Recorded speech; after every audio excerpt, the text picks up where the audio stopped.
أشهد أن لا إله إلا الله وحده لا شريك له وأشهد أن محمدا عبده ورسوله أما بعد فأعوذ بالله من الشيطان الرجيم بسم الله الرحمن الرحيم الحمد لله رب العالمين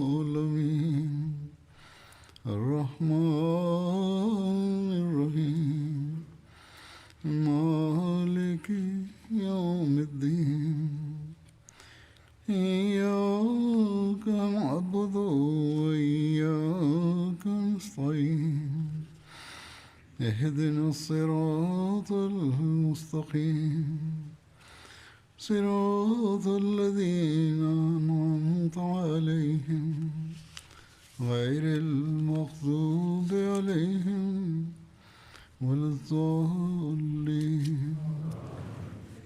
ബദർ യുദ്ധ പശ്ചാത്തലത്തിൽ റസൂലുള്ളാഹി സ്വല്ലല്ലാഹു അലൈഹി വസല്ലമയുടെ ജീവചരിത്രത്തെയും സംഭവവികാസങ്ങളെയും കുറിച്ച് വിവരിച്ചു വരികയായിരുന്നു. ബദർ യുദ്ധം അവസാനിച്ചപ്പോൾ അള്ളാഹു സത്യനിഷേധികൾക്ക് അവരുടെ മോശം പര്യവസാനം കാണിച്ചു കൊടുത്തതിനെ കുറിച്ചും പറയുകയുണ്ടായി. പറഞ്ഞതുപോലെ 70 കാഫിരീങ്ങൾ വധിക്കപ്പെട്ടു. അവരിൽ ഒരുപാട് പ്രമാണിമാരും നേതാക്കന്മാരും ഉണ്ടായിരുന്നു. ഈ പറഞ്ഞ ഖുറൈശി മൂപ്പന്മാരുടെ കബറടക്കത്തെക്കുറിച്ച് ഉള്ള വിവരണമാണ് ഇനി. സഹീഹ് ബുഖാരിയിൽ ഇപ്രകാരം വന്നിരിക്കുന്നു. ഹസരത്ത് അബ്ദുല്ലാ ബിൻ മസ്ഊദ് നിവേദനം ചെയ്യുന്നു, നബി കരീം സല്ലല്ലാഹു അലൈഹി വസല്ലം കഅബാലയത്തിനടുത്ത് നമസ്കരിക്കുകയായിരുന്നു. പഴയ കാലത്തെ സ്ഥിതിഗതികളാണ് ഇവിടെ വിവരിക്കുന്നത്. മുമ്പുണ്ടായിരുന്ന അവസ്ഥ എന്തായിരുന്നു എന്ന് വിവരിക്കുകയാണ്. റസൂലുള്ളാഹി സ്വല്ലല്ലാഹു അലൈഹി വസല്ലം കാബ മന്ദിരത്തിന് സമീപം ആദ്യകാലത്ത് നമസ്കരിക്കുകയായിരുന്നു. അപ്പോൾ ചില ഖുറൈശികൾ പറഞ്ഞേൽപ്പിച്ച പ്രകാരം അവരിൽ തന്നെയുള്ള ചില ദുർഭകന്മാർ തിരുനബി സല്ലല്ലാഹു അലൈഹി വസല്ലമയുടെ ഇരു തോളിനും ഇടയിൽ ഒട്ടകത്തിന്റെ കുടൽമാല വെച്ചു. അപ്പോൾ തിരുനബി സല്ലല്ലാഹു അലൈഹി വസല്ലം സുജൂദ് ചെയ്ത നിലയിലായിരുന്നു. തിരുനബി സല്ലല്ലാഹു അലൈഹി വസല്ലം സാഷ്ടാംഗ പ്രണാമാവസ്ഥയിൽ തന്നെ തുടർന്നു. അവിടെയുള്ളവർ ചുറ്റും കൂടി കളിയാക്കി ചിരിച്ചു. ഹസരത്ത് ഫാത്തിമ അലൈഹി സ്വലാമയോട് ഇക്കാര്യം ആരോ പറഞ്ഞപ്പോൾ ചെറുപ്രായമായിരുന്ന അവർ ഓടി അവിടെ എത്തി. തിരുനബി സല്ലല്ലാഹു അലൈഹി വസല്ലം സുജൂദിൽ തന്നെ തുടർന്നു. അതായത് ഹസരത്ത് ഫാത്തിമ അദ്ദേഹത്തിന്റെ മേലിൽ നിന്നും ആ ഭാരിച്ച കുടൽമാല എടുത്തു മാറ്റി. എന്നിട്ട് ഹസരത്ത് ഫാത്തിമ അവരെ ഒരുപാട് കുറ്റപ്പെടുത്തി ശകാരിച്ചു. തിരുനബി സല്ലല്ലാഹു അലൈഹി വസല്ലം നമസ്കരിച്ച ശേഷം ഇപ്രകാരം ദുആ ചെയ്തു, അല്ലാഹുവേ നീ ഖുറൈശികളെ പിടികൂടിയാലും, അല്ലാഹുവേ നീ ഖുറൈശികളെ പിടികൂടിയാലും. തുടർന്ന് അദ്ദേഹം ഓരോരുത്തരുടെയും പേരെടുത്തു പറഞ്ഞു. എന്നിട്ട് പറഞ്ഞു, അല്ലാഹുവേ അംർ ബിൻ ഹിഷാം, ഉത്ബ ബിൻ റബിയ, ഷൈബ ബിൻ റബിയ, വലീദ് ബിൻ ഉത്ബ, ഉമയ്യ ബിൻ ഖലഫ്, ഉഖ്ബ ബിൻ അബി മുഅയ്ത്, അമ്മാറ ബിൻ വലീദ് എന്നിവരെ പിടികൂടിയാലും. ഹജരത്ത് അബ്ദുല്ലാഹ് പറയുന്നു, അള്ളാഹു ആണ്, അവരെല്ലാവരും ബദർ ദിവസം മരിച്ചു വീണത് ഞാൻ സ്വയം കണ്ടതാണ്. അതായത് റസൂലുള്ളാഹി സ്വല്ലല്ലാഹു അലൈഹി വസല്ലം പേരെടുത്ത് പറഞ്ഞു ഓരോരുത്തരും. അനന്തരം അവരെ വലിച്ചയച്ച് ബദറിലുള്ള കുഴിയിലേക്ക് വലിച്ചെറിയുകയാണ് ഉണ്ടായത്. ശേഷം റസൂലുള്ളാഹി സ്വല്ലല്ലാഹു അലൈഹി വസല്ലം പറഞ്ഞു, കുഴികളിലുള്ളവർക്ക് മേൽ ശാപമുണ്ടാകട്ടെ.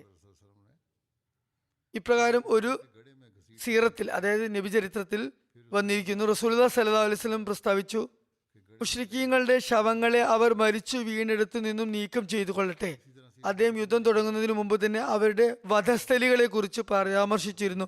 ഇത് സംബന്ധിച്ച് ഹസ്രത്ത് ഉമറിൽ നിന്നും നിവേദനം, റസൂലുള്ളാഹി സ്വല്ലല്ലാഹു അലൈഹി വസല്ലം ഞങ്ങൾക്ക് ബദറിൽ വധിക്കപ്പെടാനുള്ള മുശ്രിക്കീങ്ങളുടെ വധസ്ഥലികൾ കാണിച്ചു തന്നു. തിരുനബി സല്ലല്ലാഹു അലൈഹി വസല്ലം ഈ വധസ്ഥലികൾ കാണിച്ചുകൊണ്ട് ഇപ്രകാരം പറയുമായിരുന്നു, നാളെ ഇൻഷാ അല്ലാഹ് ഉത്ബ ബിൻ റബിയയുടെ വധസ്ഥലിയായിരിക്കും ഇത് ഷൈബ ബിൻ റബിയയുടെ കുരുതി കളമായിരിക്കും, ഇത് ഉമയ്യ ബിൻ ഖൽഫിന്റെ മരിച്ചു വീഴുന്ന സ്ഥലമായിരിക്കും, ഇത് അബൂജഹൽ ബിൻ ഹിഷാം മരിക്കുന്ന സ്ഥലമായിരിക്കും. ഇത് ഇന്ന് അയാളുടെ വധസ്ഥലമായിരിക്കും. തിരുനബി സല്ലല്ലാഹു അലൈഹി വസല്ലം തന്റെ തിരു കരങ്ങൾ നിലത്ത് വെച്ച് ഓരോ സ്ഥലവും അടയാളപ്പെടുത്തി കാണിച്ചു കൊണ്ടിരുന്നു. പിന്നെ അടുത്ത ദിവസം ബദർ യുദ്ധത്തിൽ മരിച്ചവരുടെ മൃതദേഹങ്ങൾ ആ പറഞ്ഞ സ്ഥലത്ത് നിന്നും വീട അങ്ങോട്ടും ഇങ്ങോട്ടുമാകാതെ തിരുനബി സല്ലല്ലാഹു അലൈഹി വസല്ലം തിരുകരങ്ങൾ വെച്ചെടുത്ത് തന്നെ വീഴുകയാണ് ഉണ്ടായത്. ഹസ്രത്ത് ആയിഷയിൽ നിന്നും നിവേദനം, യുദ്ധാനന്തരം റസൂലുള്ളാഹി സ്വല്ലല്ലാഹു അലൈഹി വസല്ലം ഇപ്രകാരം കൽപ്പിച്ചു: സത്യനിഷേധികളുടെ എല്ലാ വധിക്കപ്പെട്ടവരെയും ആ വൻകുഴിയിൽ നിക്ഷേപിക്കുവിൻ. അങ്ങനെ ഉമയ്യ ബിൻ ഖൽഫ് ഒഴികെ മറ്റെല്ലാവരെയും ആ കുഴിയിലിട്ടു. കാരണം അയാളുടെ മൃതദേഹം മാർച്ചട്ടക്കുള്ളിൽ വീർത്തിരുന്നു. അയാളെ എടുക്കാൻ നോക്കുമ്പോഴൊക്കെ അയാളുടെ മാംസം ഉതിർന്നു വീഴുമായിരുന്നു. അക്കാരണത്തിൽ അയാളെ അവിടെ തന്നെ മണ്ണും കല്ലും ഇട്ട് മൂടുകയാണ് ഉണ്ടായത്. മുഷ്രിക്കീങ്ങളുടെ ശവങ്ങളെ പടുകുഴിയിൽ ഇടാൻ റസൂലുള്ളാഹി സ്വല്ലല്ലാഹു അലൈഹി വസല്ലം കൽപ്പിച്ചപ്പോൾ ഉത്ബ ബിൻ റബീഅയെ എടുത്ത് അതിലേക്ക് വലിച്ചെറിഞ്ഞു. അപ്പോൾ അവിടെ സന്നിഹിതനായിരുന്ന ഉത്ബയുടെ മകനായ അബു ഹുസൈഫയുടെ മുഖത്ത് നീരസത്തിന്റെ ഭാവം. റസൂലുള്ളാഹി സ്വല്ലല്ലാഹു അലൈഹി വസല്ലം ഒരു ഇഷ്ടക്കേട് ശ്രദ്ധിച്ചു. അദ്ദേഹം മുസ്ലിമായി തീർന്നിരുന്നു, പിതാവ് കാഫിറായിരുന്നു. തിരുനബി സല്ലല്ലാഹു അലൈഹി വസല്ലം പറഞ്ഞു: അല്ലയോ അബു ഹുസൈഫ, താങ്കളുടെ ഹൃദയത്തിൽ സ്വന്തം പിതാവിനെ കുറിച്ച് എന്തോ ചിന്ത ഉദിച്ചതുപോലെ അദ്ദേഹം പ്രതിവചിച്ചു. ഇല്ല യാ റസൂലല്ലാഹ്, എനിക്ക് പിതാവിന്റെ കാര്യത്തിൽ ഒരു സംശയവുമില്ല. അയാൾ വധിക്കപ്പെടുന്നു എന്ന കാര്യത്തിലും സംശയമില്ല. എന്നാൽ എനിക്കറിയാമായിരുന്നു എൻ്റെ പിതാവ് നല്ല ബുദ്ധിമാനും സൗമ്യശീലനും ആദരണീയനുമായിരുന്നു. അദ്ദേഹത്തിലുണ്ടായിരുന്ന ഇക്കാര്യങ്ങൾ, ഈ നന്മകൾ അദ്ദേഹത്തെ ഇസ്ലാമിലേക്ക് നയിക്കുമെന്ന് ഞാൻ പ്രതീക്ഷിച്ചിരുന്നു. എന്നാൽ ഞാൻ ഇദ്ദേഹത്തിന്റെ പര്യവസാനം കണ്ടപ്പോൾ ഇദ്ദേഹത്തിന്റെ കുഫറിന് നിഷേധത്തെക്കുറിച്ച് എനിക്ക് ഓർമ്മ വന്നു. എന്തെന്നാൽ അദ്ദേഹം മുസ്ലിം ആകുമെന്ന് ആയിരുന്നു ഞാൻ പ്രതീക്ഷിച്ചിരുന്നത്. അക്കാര്യം എനിക്ക് വളരെ വിഷമമുളവാക്കി. തിരുനബി സല്ലല്ലാഹു അലൈഹി വസല്ലം അദ്ദേഹത്തിന് വേണ്ടി സൽപ്രാർത്ഥന നടത്തി അബൂ ഹുദൈഫയെ ശ്ലാഘിച്ചുകൊണ്ട് നല്ല വാക്കുകൾ പറഞ്ഞു. ഹദരത്ത് അബൂ തൽഹ അൻസാരിയിൽ നിന്നും നിവേദനം, തിരുനബി സല്ലല്ലാഹു അലൈഹി വസല്ലം ബദർ യുദ്ധവേളയിൽ ഖുറൈശി മൂപ്പന്മാരിൽ 24 പേരെ കുറിച്ച് അവരുടെ ശവശരീരങ്ങളെ ബദറിലെ കിണറുകളിൽ ഒന്നിൽ നിക്ഷേപിക്കാൻ വേണ്ടി ഉത്തരവ് നൽകി. തിരുനബി സല്ലല്ലാഹു അലൈഹി വസല്ലം ഏതെങ്കിലും ജനതയെ കീഴടക്കിയാൽ യുദ്ധമൈതാനത്ത് 3 രാത്രികൾ തുടരുക പതിവായിരുന്നു. തിരുനബി സല്ലല്ലാഹു അലൈഹി വസല്ലം അങ്ങനെ ബദറിൽ തങ്ങിയപ്പോൾ 3-ാം ദിവസം തന്റെ ഒട്ടകത്തിനു മേൽ ഇരിപ്പിടം തയ്യാറാക്കാനായി യാത്രക്ക് പുറപ്പാടിന് വേണ്ടി ഉത്തരവിട്ടു. അപ്രകാരം ചെയ്യപ്പെട്ടു. തിരുനബി സല്ലല്ലാഹു അലൈഹി വസല്ലം അവിടെ നിന്നും യാത്ര പുറപ്പെട്ടു. സഹാബാക്കളും കൂടെ കൂടി. അവിടെ നിന്നും അവർ ചിന്തിച്ചു, തിരുനബി സല്ലല്ലാഹു അലൈഹി വസല്ലം എന്തോ ഉദ്ദേശിച്ചാണ് ഇപ്പോൾ ഈ സമയത്ത് ഇറങ്ങിയിരിക്കുന്നത്. ഞങ്ങൾക്കപ്പോൾ മനസ്സിലായി ആ കാര്യം. അങ്ങനെ കാഫിര്യങ്ങളെ കുഴിച്ചു മൂടാനായി നിക്ഷേപിച്ച കിണറിന്റെ വക്കിൽ ഞങ്ങൾ എത്തി. അപ്പോൾ അദ്ദേഹം അവിടെ ഉണ്ടായിരുന്ന മരിച്ചു വീണവരുടെ പേരുകൾ അവരുടെ പിതാക്കളുടെ പേരും ചേർത്ത് വിളിക്കാൻ തുടങ്ങി. അല്ലയോ ഇന്നവന്റെ മകനെ, ഇന്നവനെ, അല്ലയോ ഇന്നവന്റെ മകനെ, ഇന്നവനെ, നിങ്ങൾ അള്ളാഹുവിനെയും അവന്റെ റസൂലിനെയും അനുസരിച്ചിരുന്നെങ്കിൽ നിങ്ങൾക്ക് ഇന്ന് സന്തോഷമാകുമായിരുന്നില്ലേ? എന്നാൽ ഞങ്ങളുടെ റബ്ബ് ഞങ്ങളോട് വാഗ്ദാനം ചെയ്ത കാര്യം ഞങ്ങൾക്ക് ഇന്ന് സത്യമായി പുലർന്നിരിക്കുന്നു. എന്നാൽ നിങ്ങളും നിങ്ങളുടെ നാഥൻ നിങ്ങൾക്ക് വാഗ്ദാനം ചെയ്തത് പുലർന്നതായി കണ്ടുവോ? അബു തൽഹ പറഞ്ഞു. ഹസരത്ത് ഉമർ പറയുന്നുണ്ടായിരുന്നു, യാ റസൂലല്ലാഹി സ്വല്ലല്ലാഹു അലൈഹി വസല്ലം, ജീവൻ വെടിഞ്ഞ ഈ ജഡങ്ങളോട് അങ്ങ് ഇതെന്താണ് പറയുന്നത്? അവർ മരിച്ചു പോയിരിക്കുന്നു, അവരിൽ ജീവൻ ബാക്കിയില്ല. റസൂലുള്ളാഹി സ്വല്ലല്ലാഹു അലൈഹി വസല്ലം പറഞ്ഞു, ആരുടെ കരങ്ങളിലാണോ എൻ്റെ ജീവൻ കുടിയിരിക്കുന്നത് അവനാണ്. ഇവരെക്കാൾ കൂടുതൽ നിങ്ങൾക്ക് പോലും ഞാൻ പറയുന്ന കാര്യം കേൾക്കാനാകുന്നില്ല തന്നെ. സീറത്ത് ഇബ്നു ഹിഷാമിൽ ഇപ്രകാരം വന്നിരിക്കുന്നു, അല്ലയോ കിണർവാസികളെ, നിങ്ങൾ നിങ്ങളുടെ പ്രവാചകന്റെ വളരെ മോശം ബന്ധുക്കളായിരുന്നു. നിങ്ങൾ എന്നെ വ്യാജപ്പെടുത്തി, ജനങ്ങൾ എന്നെ സത്യസാക്ഷ്യപ്പെടുത്തി, നിങ്ങൾ എന്നെ സ്വന്തം വീട്ടിൽ നിന്നും പുറത്താക്കി. ഈ ജനങ്ങളെ എനിക്ക് അഭയമേകി. നിങ്ങൾ എന്നോട് യുദ്ധം ചെയ്തു. ഈ ജനങ്ങൾ എന്നെ സഹായിച്ചു. തുടർന്ന് പറഞ്ഞു, ഹൽ വജത്തും മാ വഅദകുമുല്ലാഹു ഹഖ വഅദകും റബ്ബുക്കും ഹഖ. അതെ, നിങ്ങളുടെ നാഥൻ നിങ്ങളോട് വാഗ്ദാനം ചെയ്തത് നിങ്ങൾക്ക് സത്യമായി പുലർന്നോ? സീറത്ത് ഖാത്തമുൻ നബീനിൽ ഈ സംഭവത്തെ ഹദരത്ത് മിർസ ബഷീർ അഹമ്മദ് ഇപ്രകാരം എഴുതുന്നു, ഓരോരുത്തരെയും മടക്കയാത്രക്ക് മുന്നോടിയായി റസൂലുള്ളാഹി സ്വല്ലല്ലാഹു അലൈഹി വസല്ലം ഖുറൈശി മൂപ്പന്മാർ മർമാടപ്പെട്ട ആ കുഴിമാടത്തിനടുത്തേക്ക് പോയി. എന്നിട്ട് അവരോരോരുത്തരുടെയും പേരെടുത്ത് വിളിച്ചുകൊണ്ട് ചോദിച്ചു, ഹൽ വജത്തും മാ വഅദകുമുല്ലാഹു ഹഖ ഫഇന്നി വജത്തു മാ വഅദനി അല്ലാഹു ഹഖ. അതായത് അള്ളാഹു ഞാൻ മുഖേന നിങ്ങളോട് ചെയ്ത വാഗ്ദാനം പുലർന്നതായി നിങ്ങൾക്ക് കാണാൻ സാധിച്ചോ? നിശ്ചയമായും എന്നോട് ദൈവം ചെയ്ത വാഗ്ദാനം സത്യമായി പുലർന്നതായി എനിക്ക് കാണാൻ സാധിച്ചിരിക്കുന്നു. തുടർന്ന് പറഞ്ഞു, അഹ്ല ഖലീബി ബിസ അശീറത്തിൻ നബി ഖുൽതു ലിൽ നബിയ്യിക്കും കസ്സബ്തുമൂനി വസദഖനി അന്നാസു വഅഖ്റജ്തുമൂനി വഅവാനി അന്നാസു വഖാതൽതുമൂനി വനസറനി അന്നാസു. അല്ലയോ കുഴിയിൽ വീണു കിടക്കുന്നവരെ, നിങ്ങൾ നിങ്ങളുടെ നബിയുടെ വളരെ മോശം ബന്ധുക്കളായിരുന്നു. നിങ്ങൾ എന്നെ വ്യാജനാക്കി, മറ്റുള്ളവർ എന്നെ സത്യവാനാക്കി. നിങ്ങൾ എന്നെ സ്വദേശത്ത് നിന്നും പുറത്താക്കി, മറ്റുള്ളവരെ എനിക്ക് അഭയമേകി. നിങ്ങൾ എനിക്കെതിരിൽ യുദ്ധം ചെയ്തു, എന്നാൽ മറ്റുള്ളവരെ എന്നെ സഹായിച്ചു. ഹസ്രത്ത് ഉമർ പറഞ്ഞു, യാ റസൂലല്ലാഹ്, ഇവർ മൃതരാണ്, ഇവർക്ക് എന്ത് കേൾക്കാനാണ്? റസൂലുള്ളാഹി സ്വല്ലല്ലാഹു അലൈഹി വസല്ലം പറയുകയുണ്ടായി, ഞാൻ പറയുന്നത് ഇവർ നിങ്ങളെക്കാൾ വളരെ നന്നായി കേൾക്കുന്നുണ്ട്. അതായത് എല്ലാ സത്യങ്ങളും വെളിപ്പെടുകയും എല്ലാതരം മറകളും നീങ്ങുകയും ചെയ്യുന്ന ലോകത്ത്, പരലോകത്ത് അവരെത്തിക്കഴിഞ്ഞിരിക്കുന്നു. ഇവിടെ പരാമർശമായ റസൂലുള്ളാഹി സ്വല്ലല്ലാഹു അലൈഹി വസല്ലമയുടെ വചനങ്ങൾ ഒരു വിചിത്രമായ ദുഃഖവ്യതകൾ കലർന്ന നിലയിലുള്ളതാണ്, ദുഃഖത്തോടെയുള്ളതാണ്. ആ സമയത്ത് തിരുനബി സല്ലല്ലാഹു അലൈഹി വസല്ലമയ്ക്ക് ഉണ്ടായിരുന്ന ഹൃദയാവസ്ഥയെക്കുറിച്ച് സ്വല്പമൊക്കെ സ്പഷ്ടമാകുന്നുണ്ട്. മനസ്സിലാക്കാൻ സാധിക്കുന്നത്, ആ സമയത്ത് ഖുറൈശികളുടെ എതിർപ്പിന്റെ ഗതകാല ചരിത്രം അദ്ദേഹത്തിന്റെ കൺമുമ്പിൽ ഉണ്ടായിരുന്നു. അദ്ദേഹം ചിന്താലോകത്ത് അതിന്റെ ഓരോ താളുകളും മറിച്ചു നോക്കുകയും ആ താളുകൾ വായിക്കുമ്പോൾ അദ്ദേഹത്തിന്റെ ഹൃദയം അസ്വസ്ഥഭരിതമാകുകയും ചെയ്തിരുന്നു. ഈ യുദ്ധ പരമ്പരയുടെ തുടക്കത്തിന് ഉത്തരവാദികൾ പൂർണ്ണമായും മക്ക നിഷേധികളായിരുന്നു എന്നതിന് തിരുനബി സല്ലല്ലാഹു അലൈഹി വസല്ലമയുടെ വാക്കുകൾ തന്നെ പ്രബലമായ തെളിവാണ്.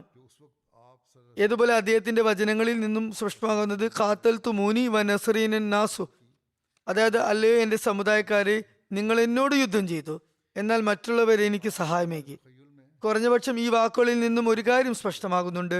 റസൂലുള്ളാഹി സ്വല്ലല്ലാഹു അലൈഹി വസല്ലമയുടെ വീക്ഷണത്തിൽ ദൃഢവിശ്വാസമുള്ള കാര്യം, ഈ യുദ്ധങ്ങളുടെ തുടക്കം കുറിക്കപ്പെട്ടത് സത്യനിഷേധികളുടെ ഭാഗത്തു നിന്നായിരുന്നു. തിരുനബി സല്ലല്ലാഹു അലൈഹി വസല്ലം നിർബന്ധിതനായി ആത്മരക്ഷാർത്ഥം മാത്രമായിരുന്നു വാളെടുത്തിരുന്നത്. ഈ യുദ്ധത്തിൽ തിരുനബി സല്ലല്ലാഹു അലൈഹി വസല്ലമയുടെ ദിവ്യാത്ഭുതങ്ങളെ കുറിച്ചുള്ള പരാമർശവുമുണ്ട്. അതിൽ ഒരു സംഭവം ഒരു നബി ചരിത്ര ഗ്രന്ഥത്തിൽ ഇപ്രകാരം വന്നിരിക്കുന്നു. ഇബ്നു ഇസ്ഹാഖ് പറയുന്നു, ഉബാഷ ബിൻ മെഹ്സൻ ബദർ ദിവസം തന്റെ വാളെടുത്ത് യുദ്ധം ചെയ്തു കൊണ്ടിരിക്കവേ അദ്ദേഹത്തിന്റെ കയ്യിൽ തന്നെ ആ വാള് പൊട്ടി വീണു. അദ്ദേഹം റസൂലുള്ളാഹി സ്വല്ലല്ലാഹു അലൈഹി വസല്ലമയുടെ സമക്ഷം ഹാജരായി. അപ്പോൾ തിരുനബി സല്ലല്ലാഹു അലൈഹി വസല്ലം അദ്ദേഹത്തിന് ഒരു മരക്കഷ്ണം നൽകി. എന്നിട്ട് പറഞ്ഞു, അലി ഉക്കാഷ, താങ്കൾ ഇതുമായി കാഫിര്യങ്ങളോട് യുദ്ധം ചെയ്താലും. അത് വാങ്ങി ഉക്കാഷ വീശി നോക്കിയപ്പോൾ ആ മരവെടി അദ്ദേഹത്തിന്റെ കയ്യിൽ വാളായി രൂപാന്തരപ്പെട്ടു. അത് വളരെ വലുതായിരുന്നു. അതിന്റെ ഇരുമ്പ് ദണ്ട് വളരെ ശക്തമായിരുന്നു. അതിന്റെ നിറം വെളുപ്പായിരുന്നു. അദ്ദേഹം അതുമായി പടവെട്ടുകയും അവസാനം മുസ്ലിങ്ങൾക്ക് അള്ളാഹു അന്ന് വിജയം പ്രദാനം ചെയ്യുകയുമുണ്ടായി. നിവേദകൻ പറയുന്നു, ആ വാളിന്റെ പേര് ഔൻ എന്നായിരുന്നു.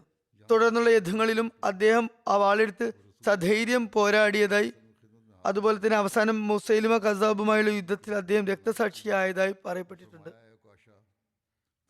തിരുമുഖത്തു നിന്നുള്ള ഉമിനീരിന്റെയും അതുപോലെ തൃക്കരങ്ങളുടെയും വലിയ പ്രഭാവങ്ങളെ, സ്വാധീനങ്ങളെ കുറിച്ചുള്ള വിവരണവും നമുക്ക് ലഭിക്കുന്നുണ്ട്. തിരുനബിയുടെ ഉമിനീരിനെ കുറിച്ചും കൈകളെ കുറിച്ചും. ഇതെല്ലാം ദിവ്യാത്ഭുതം എന്ന നിലയിലുള്ളതാണ്. അത് ഖത്താദിയിൽ നിന്ന് നിവേദനം, ബദർ യുദ്ധ ദിവസം അദ്ദേഹത്തിന്റെ കണ്ണിൽ പ്രഹരമേറ്റു. അദ്ദേഹത്തിന്റെ കണ്ണ് കവിൾത്തടത്തിലേക്ക് ഒഴുകി ഒലിച്ചു. അതായത് കണ്ണ് കൃഷ്ണമണി പുറത്തേക്ക് വന്നു. അദ്ദേഹം അത് താഴെ കളയാൻ കരുതി.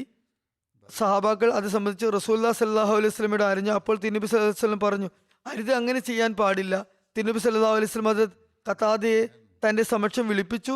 എന്നിട്ട് തന്റെ കൈത്തലത്തിൽ അദ്ദേഹത്തിന്റെ കണ്ണ് വെച്ചു. ശേഷം അതിന്റെ സ്ഥാനത്ത് തന്നെ അത് തിരിച്ചു വെച്ചു. അതായത് തിരികെ കണ്ണിൽ തന്നെ അത് ഒപ്പിച്ചു വെച്ചു. അദ്ദേഹം പറയുന്നു, എൻ്റെ ഏതെങ്കിലും കണ്ണിന് എന്തെങ്കിലും തരത്തിലുള്ള പ്രയാസം ഉണ്ടായിരുന്നു എന്ന ഓർമ്മ പോലും എനിക്കില്ലാതായി തീർന്നു. കണ്ണ് കൃത്യമായി ചേർന്ന് ശരിയായി, അങ്ങനെ ഒരു തോന്നൽ പോലും ബാക്കിയായില്ല. അതായത് ഇത് പുറത്തു വന്ന കണ്ണ് നല്ല കണ്ണിനേക്കാൾ കൂടുതൽ സുന്ദരമായും കാണപ്പെട്ടു. ചില ഗ്രന്ഥങ്ങളിൽ ഈ കണ്ണിന്റെ ഷിഫയുടെ കാര്യം ഉഹദ് യുദ്ധത്തിലാണെന്ന് വന്നിരിക്കുന്നു. ചിലർ അഭിപ്രായപ്പെടുന്നത് ഖന്തക് അഥവാ കിടങ്ങു യുദ്ധത്തിൽ എന്നാണ്. ഏതായാലും ബദറിന്റെ വിവരണത്തിലും ഈ ഒരു ദിവ്യാത്ഭുതം പരാമർശിക്കപ്പെട്ടിട്ടുണ്ട്. കാഫിരിങ്ങളുടെ പരാജയ വാർത്ത മക്കയിൽ എത്തിയത് എങ്ങനെ എന്നതിനെ കുറിച്ചുള്ള വിവരണമാണിനി. പ്രകാരം വന്നിരിക്കുന്നു: മുശ്രിക്കീങ്ങൾ ബദർ മൈതാനത്ത് നിന്നും ചിന്നിച്ചിതറിയോടി അസ്വസ്ഥരായിക്കൊണ്ട് മക്കയിലേക്ക് വച്ചുപിടിച്ചു. നാണക്കേട് കാരണം മക്കയിൽ എങ്ങനെയാണ് പ്രവേശിക്കേണ്ടതെന്ന് അവർക്ക് ഒരു പിടിയുമുണ്ടായിരുന്നില്ല. മക്കയിൽ ഖുറൈശികളുടെ പരാജയ വാർത്തവുമായി ആദ്യം എത്തിയ വ്യക്തി ഹേസ്മാൻ ബിൻ അയാസ് ബിൻ അബ്ദുള്ള ആയിരുന്നു. അദ്ദേഹം പിൽക്കാലത്ത് മുസ്ലിമാകുകയുണ്ടായി. ജനങ്ങൾ അദ്ദേഹത്തോട് ചോദിച്ചു, എന്ത് വാർത്തയാണ് കൊണ്ടുവന്നിട്ടുള്ളത്? അദ്ദേഹം പറഞ്ഞു, ഉത്ബ ബിൻ റബിയ, ഷഹബ ബിൻ റബിയ, അബുൽ ഹക്കം ബിൻ ഹിഷാം, അതായത് അബു ജഹൽ, ഉമയ്യ ബിൻ ഖൽഫ്, അതുപോലെ തുടങ്ങിയ ചില പ്രമാണിമാരുടെ പേരെടുത്ത ശേഷം പറഞ്ഞു, ഇവരൊക്കെ വധിക്കപ്പെട്ടിരിക്കുന്നു. അദ്ദേഹം വധിക്കപ്പെട്ടവരിൽ ഖുറൈശി മുഖ്യന്മാരുടെ പേര് എണ്ണി തുടങ്ങിയപ്പോൾ ജനങ്ങൾക്ക് അദ്ദേഹത്തിന്റെ വാക്കുകളിൽ വിശ്വാസം വന്നില്ല. ഹത്തീം എന്ന സ്ഥലത്ത് കാബയുടെ അടുത്ത് ഇരുന്ന സഫ്വാൻ ബിൻ ഉമയ്യ ഇത് കേട്ടപ്പോൾ അവിടെയുള്ളവരോട് പറഞ്ഞു, ഇതൊന്നും പറയുന്നത് മനസ്സിലാകുന്നില്ല, ഒരുപക്ഷെ ഈ വ്യക്തിക്ക് ഭ്രാന്തായതായിരിക്കും. പരീക്ഷിക്കാൻ വേണ്ടി അവർ അദ്ദേഹം ജനങ്ങളോട് പറഞ്ഞു, അയാളോട് പോയി ചോദിക്കുക സഫ്വാൻ ബിൻ ഉമയ്യക്ക് എന്താണ് പറ്റിയതെന്ന്. അതായത് തന്നെ കുറിച്ച് ചോദിക്കാൻ വേണ്ടി ഏൽപ്പിച്ചു. അപ്പോൾ ജനങ്ങൾ അത് ചോദിച്ചപ്പോൾ സഫ്വാൻ ബിൻ ഉമയ്യ എന്ത് പറ്റിയെന്ന് ചോദിച്ചപ്പോൾ അദ്ദേഹം പറഞ്ഞു, അതാ അവിടെ നോക്കൂ, അയാൾ ഹത്തീമിൽ ഇരിക്കുന്നുണ്ടല്ലോ, എനിക്ക് ഭ്രാന്തൊന്നുമായിട്ടില്ല, എനിക്കെല്ലാം കാണാൻ സാധിക്കുന്നുണ്ട്. അള്ളാഹു ആണ്, അവന്റെ പിതാവും സഹോദരനും വധിക്കപ്പെടുന്നതായി ഞാൻ എൻ്റെ കണ്ണുകൾ കൊണ്ട് കണ്ടതുമാണ്. അത് കേട്ടപ്പോൾ അവർക്ക് വിശ്വാസം വന്നു, ഈ വ്യക്തി സത്യവാർത്തയാണ് നൽകുന്നതെന്ന് മനസ്സിലായി. ചുരുക്കത്തിൽ അപ്രകാരം മക്കാവാസികൾക്ക് ബദർ മൈതാനത്ത് തങ്ങൾക്കുണ്ടായ ദയനീയ പരാജയത്തെക്കുറിച്ചുള്ള വാർത്ത ലഭിച്ചു. അത് അവരുടെ പ്രകൃതത്തിൽ എത്രമാത്രം മോശമായി പ്രഭാവം ചെലുത്തി എന്നാൽ വധിക്കപ്പെട്ടവരെ കുറിച്ചുള്ള ദുഃഖാചരണം നടത്തുന്നത് പോലും അവർ സ്വയം വിലക്കി. അപ്രകാരം മുസ്ലിങ്ങൾക്ക് അത് കണ്ട് അവരുടെ ദുഃഖത്തിൽ സന്തോഷിക്കാനുള്ള വക ലഭിക്കരുത് എന്ന് കരുതി. ചില മക്ക ഖുറൈശികൾ തങ്ങളുടെ ഉടയവരുടെ മരണത്തിൽ വിലാപം നടത്തിയപ്പോൾ അവർ പറഞ്ഞു, അപ്രകാരം ചെയ്യരുത്. അതായത് മറ്റുള്ളവർ അക്കൂട്ടരോട് പറഞ്ഞു, കാരണം മുഹമ്മദ് സല്ലല്ലാഹു അലൈഹി വസല്ലമയ്ക്കും കൂട്ടർക്കും ഈ വാർത്ത ലഭിച്ചാൽ അവർ നിങ്ങളുടെ ഈ ദുരവസ്ഥയിൽ സന്തോഷിക്കുന്നതായിരിക്കും. അതുപോലെ തങ്ങളുടെ ബന്ദികളെ മോചിപ്പിക്കാൻ വേണ്ടി ആരെയും അങ്ങോട്ട് അയക്കുകയും ചെയ്യരുത്. ആദ്യം നിങ്ങൾ അവരെ കുറിച്ച് നല്ലവണ്ണം കൂലങ്കുശമായി ചിന്തിക്കുക. നോക്കുക, മരണവിലാപം നടത്താനോ ബന്ദികളെ മോചിപ്പിക്കാനോ ശ്രമിക്കരുത്. അല്ലെങ്കിൽ മുഹമ്മദ് സല്ലല്ലാഹു അലൈഹി വസല്ലം കൂട്ടുകാരും ഫിദിയ മോചന മൂല്യം നേടുന്ന കാര്യത്തിൽ നിങ്ങളോട് ചണ്ട കൂടുന്നതായിരിക്കും. മദീനക്കാർക്ക് വിജയസുവാർത്ത എങ്ങനെ ലഭിച്ചു, അവരുടെ പ്രതികരണം അപ്പോൾ എന്തായിരുന്നു എന്നതിനെ കുറിച്ച് ഇപ്രകാരം രേഖപ്പെട്ടിരിക്കുന്നു. റസൂലുള്ളാഹി സ്വല്ലല്ലാഹു അലൈഹി വസല്ലം ഹദരത്ത് അബ്ദുല്ല ബിൻ റവാഹയെ അവാലി മദീന, അതായത് മദീനയുടെ മുകൾ ഭാഗത്തേക്കും അതുപോലെ തന്നെ ഹസരത്ത് സയ്യിദ് ബിൻ ഹാരിസയെ മദീനയുടെ കീഴ്ഭാഗത്തേക്കും അള്ളാഹു അവന്റെ റസൂലിന് പ്രദാനം ചെയ്ത സുവാർത്ത അറിയിക്കാനായി അയക്കുകയുണ്ടായി. ഹദരത്ത് ഉസാമ ബിൻ സയ്യിദ് നിവേദനം ചെയ്യുന്നു, ഞങ്ങൾ ഉസ്മാൻ ബിൻ അഫ്ഫാന്റെ പത്നിയായ ഹദരത്ത് റുഖയ്യ റസൂലുള്ളാഹി സ്വല്ലല്ലാഹു അലൈഹി വസല്ലമയുടെ മകളായിരുന്നു. അവരുടെ മരണത്തെ തുടർന്ന് അവരുടെ കബറിടത്തിലെ മണ്ണ് നിരപ്പാക്കുന്ന സമയത്തായിരുന്നു ഞങ്ങൾക്ക് ആ വാർത്ത ലഭിച്ചത്. റസൂലുള്ളാഹി സ്വല്ലല്ലാഹു അലൈഹി വസല്ലം എന്നെയും ഹദരത്ത് ഉസ്മാനോടൊപ്പം ഹദരത്ത് റുഖയ്യയുടെ രോഗശുശ്രൂഷയ്ക്കായി മദീനയിൽ തന്നെ നിൽക്കാൻ കൽപ്പിച്ചിരുന്നു. ഞാൻ എൻ്റെ പിതാവ് സെയ്ദ് ബിൻ ഹാരിസയുടെ അടുത്തെത്തിയപ്പോൾ ജനങ്ങൾ അദ്ദേഹത്തെ വളഞ്ഞിരിക്കുകയായിരുന്നു. അദ്ദേഹം പറയുന്നുണ്ടായിരുന്നു, ഉത്ബ ബിൻ റബിയ, ഷൈബ ബിൻ റബിയ, അബു ജഹൽ ബിൻ ഹിഷാം, സമാ ബിൻ അസ്വദ്, അബുൽ ബഖ്തരി, ആസ് ബിൻ ഹിഷാം, ഉമയ്യ ബിൻ ഖലഫ്, ഹജ്ജാജിന്റെ ഇരുമക്കളായ നുബയും മുനബയും വധിക്കപ്പെട്ടിരുന്നു. എന്നാൽ മദീനയിലെ അവസ്ഥ എന്തായിരുന്നു? മുനാഫിക്കീങ്ങളും അതായത് കപടവിശ്വാസികളും യഹൂദികളും ഒരുപാട് കിംവദന്തികൾ പറഞ്ഞു പ്രചരിപ്പിച്ചിരുന്നു. മുസ്ലിങ്ങൾക്ക് ദയനീയ പരാജയമേറ്റു, അതുപോലെ നഊദു ബില്ലാ മുഹമ്മദ് സല്ലല്ലാഹു അലൈഹി വസല്ലമയും വധിക്കപ്പെട്ടിരിക്കുന്നു എന്നൊക്കെ. ഇത്തരം കിംവദന്തികളുടെ പുകമറയിൽ ഹദരത്ത് സെയ്ദ് ആ സമയത്താണ് ഹദരത്ത് സെയ്ദ് റസൂലുള്ളാഹി സ്വല്ലല്ലാഹു അലൈഹി വസല്ലമയുടെ ഒട്ടകപ്പുറത്തേറി മദീനയിലേക്ക് പ്രവേശിച്ചത്. അത് കണ്ടതും യഹൂദികൾ ബഹളം കൂട്ടി. മുനാഫിഖീങ്ങൾ അവരുടെ ഇരു കൂട്ടരും വളരെ താല്പര്യത്തോടെ പറയാൻ തുടങ്ങി, കണ്ടില്ലേ മുഹമ്മദ് സല്ലല്ലാഹു അലൈഹി വസല്ലം വധിക്കപ്പെട്ടിരിക്കുന്നു, അദ്ദേഹത്തിന്റെ ഒട്ടകപ്പുറത്ത് വരുന്നത് സെയ്ദാണ്. സെയ്ദിന് കാര്യം പറയാൻ തുടങ്ങിയപ്പോൾ അതായത് ഉത്ബയും ഷൈബയും അബു ജഹലും ഉമയ്യയും വധിക്കപ്പെട്ടിരിക്കുന്നു എന്ന് പറഞ്ഞപ്പോൾ മുനാഫിക്കീങ്ങൾ പറഞ്ഞു, എന്ത് ഇതൊക്കെ എങ്ങനെ സാധ്യമാകും? മുസ്ലിങ്ങളുടെ പരാജയവും മുഹമ്മദ് സല്ലല്ലാഹു അലൈഹി വസല്ലമയുടെ മരണവും കാരണമായി സെയ്ദിന് സ്വബോധം നഷ്ടപ്പെട്ടിരിക്കുന്നു, ബുദ്ധി നഷ്ടപ്പെട്ടിരിക്കുന്നു എന്നാണ് തോന്നുന്നതെന്ന് അവർ പറയുകയുണ്ടായി. അതുകൊണ്ടാണ് ഇങ്ങനെ പറയുന്നതെന്ന് പറഞ്ഞു. മക്കയിലുണ്ടായ കാഫിര്യങ്ങളുടെ പ്രതികരണം തന്നെയായിരുന്നു മദീനയിലെ മുനാഫിക്കുകളുടെയും യഹൂദികളുടെയും പ്രതികരണം. ഹദരത്ത് ഉസാമ ബിൻ സെയ്ദ് പറയുന്നു, മദീനയിൽ ഇത്തരത്തിലുള്ള കാര്യങ്ങൾ ഞാൻ കേട്ടു വരികയായിരുന്നു. അതിനാൽ ഞാൻ എൻ്റെ പിതാവ് സെയ്ദ് വന്നപ്പോൾ അദ്ദേഹത്തെ ഒരു ഭാഗത്തേക്ക് കൊണ്ടുപോയി എന്നിട്ട് പറഞ്ഞു, പിതാവേ, താങ്കൾ പറയുന്നത് വാസ്തവമാണോ? അപ്പോൾ പറഞ്ഞു, അല്ലയോ മകനെ, അള്ളാഹു ആണ്, അങ്ങനെ തന്നെയാണ് സംഭവിച്ചത്. ഞാൻ പറയുന്നത് മുഴുവൻ സത്യമാണ്. മദീനവാസികൾ ഈ വാർത്ത ലഭിച്ചതും വിജയശ്രീ ലാളിതനായി വരുന്ന നബിയുടെ യാത്രാ സംഘത്തെ ആദരപൂർവ്വം വരവേൽക്കാനായി അങ്ങോട്ടേക്ക് ഒഴുകി വന്നു, ഒത്തുകൂടി. മുസ്ലിങ്ങൾ ഈ വിജയത്തിൽ അതീവ സന്തുഷ്ടരായിരുന്നു. തിരുനബി സല്ലല്ലാഹു അലൈഹി വസല്ലമയുടെ തിരിച്ചുവരവിനായി അവർ അക്ഷമരായി കാത്തിരിക്കുകയായിരുന്നു. ആ യുദ്ധത്തിൽ എല്ലാ മുസ്ലിങ്ങൾക്കും പങ്കെടുക്കാനായില്ല. കാരണം മദീനയിൽ നിന്നും ഇവർ പുറപ്പെടുമ്പോൾ യുദ്ധത്തിന്റെ ചിന്ത പോലും ഉണ്ടായിരുന്നില്ല.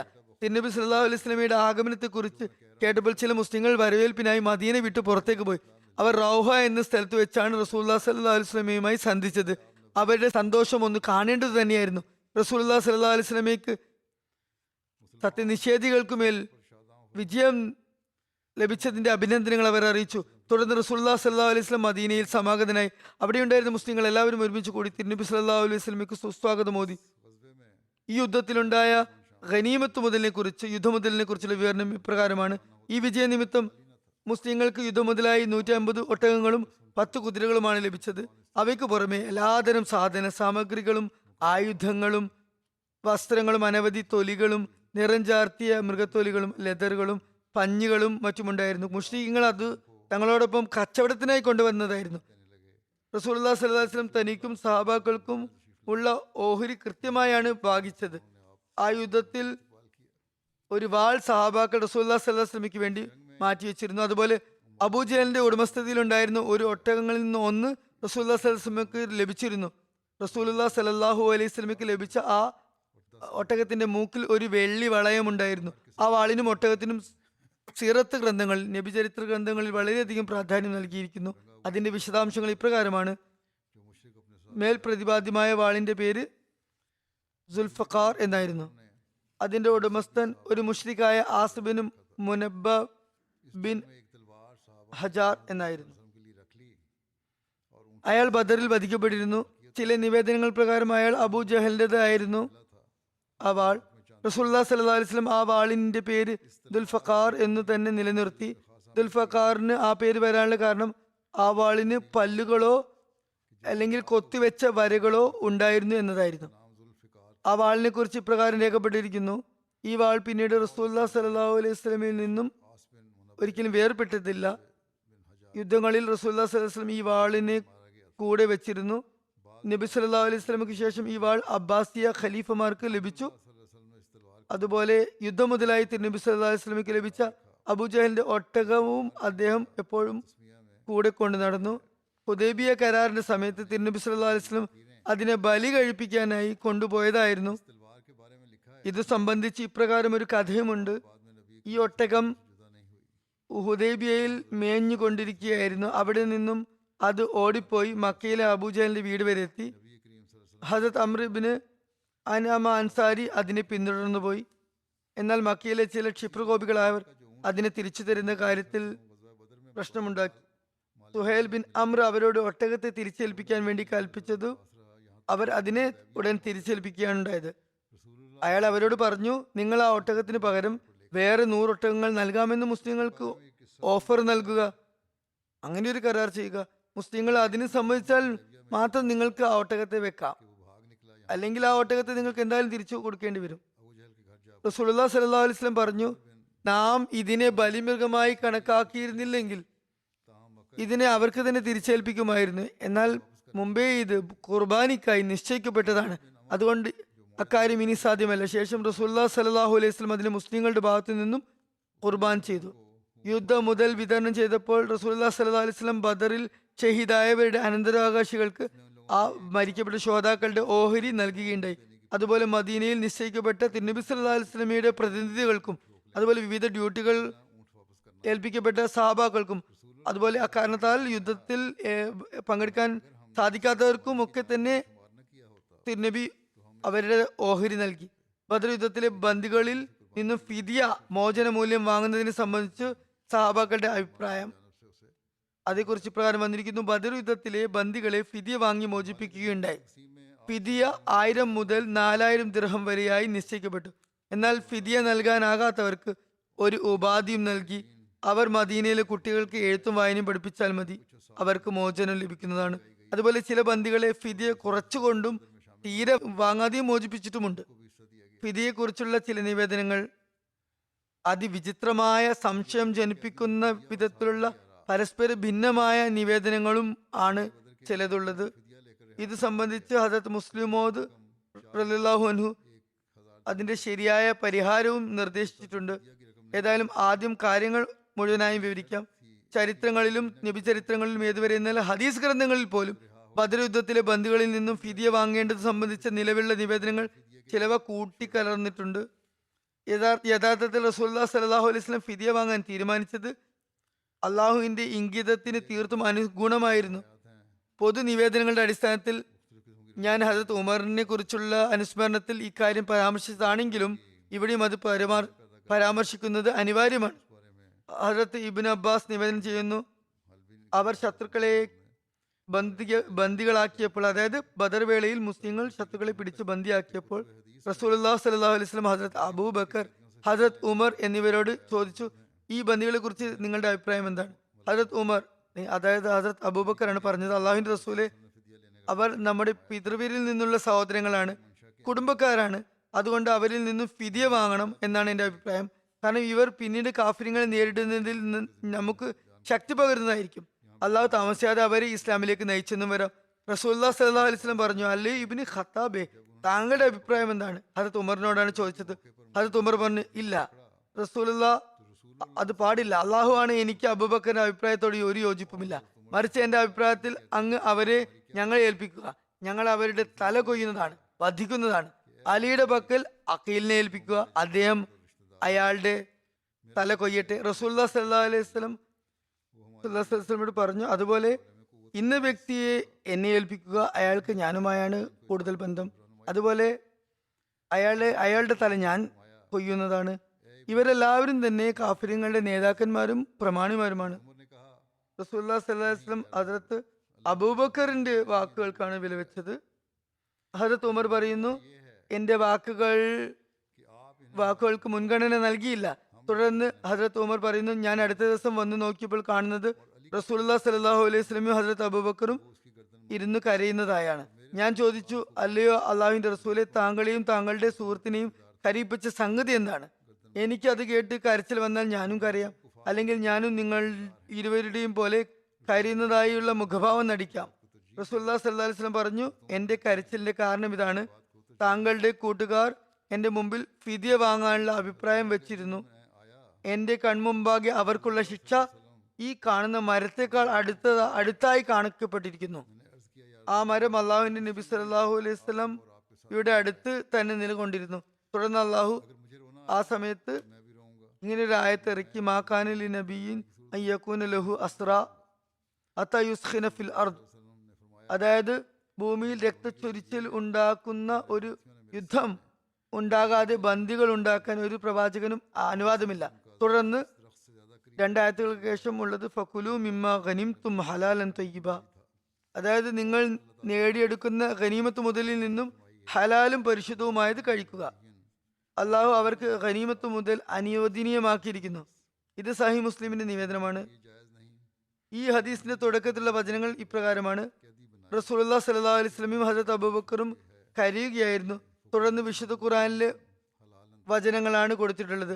അതിലെ പ്രതിപാദ്യ വിഷയം ഈ നിവേദനത്തെ അവ്യക്തമാക്കുന്നു. അതിലെന്താണ് പറയുന്നതെന്ന് വ്യക്തമാകുന്നില്ല, കാര്യം സ്പഷ്ടമാകുന്നില്ല.